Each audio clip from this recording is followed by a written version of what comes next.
पुणे जिल्ह्यातील खेड तालुक्यात राजगुरुनगरजवळ वाफगाव इथं भुईकोट किल्ला आहे। पुण्यश्लोक अहिल्यादेवी होळकर यांचे सासरे सुभेदार मल्हारराव होळकर यांनी बांधलेल्या या किल्ल्याला ऐतिहासिक महत्त्व आहे। हा किल्ला म्हणजे संपूर्ण देशात इंग्रजांच्या विरोधात लढा उभारणाऱ्या आणि भारताचा नेपोलियन म्हणून ओळखल्या जाणाऱ्या महाराजा यशवंतराव होळकर यांचं जन्मठिकाण। महाराजा यशवंतराव होळकर यांनी 1799 मध्ये स्वतः राज्याभिषेक करून घेतला आणि स्वतःचं सार्वभौम राज्य सुरू केलं। या दुर्लक्षित आणि उपेक्षित किल्ल्याचं संवर्धन व्हावं यासाठी उपमुख्यमंत्री अजित पवार यांनी 25 कोटी रुपयांचा निधी मंजूर केलाय। या निधीपैकी पहिल्या टप्प्यातील 7 कोटी 20 लाख रुपयांच्या कामांचं भूमिपूजन आणि महाराजा यशवंतराव होळकर यांचा राज्याभिषेक सोहळा उपमुख्यमंत्री अजित पवार यांच्या उपस्थितीत 6 जानेवारी रोजी होणार आहे।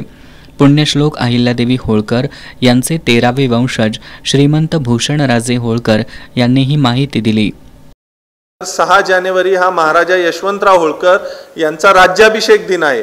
छत्रपती शिवाजी महाराजांच्या नंतर स्वतःला राज्याभिषेक करून घेणारा महाराष्ट्राच्या भूमीतला हा एक वीर योद्धा होता, ज्याने इंग्रजांच्या विरोधात लढा उभारला आणि म्हणून प्रत्येक वर्षी 6 जानेवारीला आपण वाफगावच्या किल्ल्यावर त्यांचा हा राज्याभिषेक दिन साजरा करतो।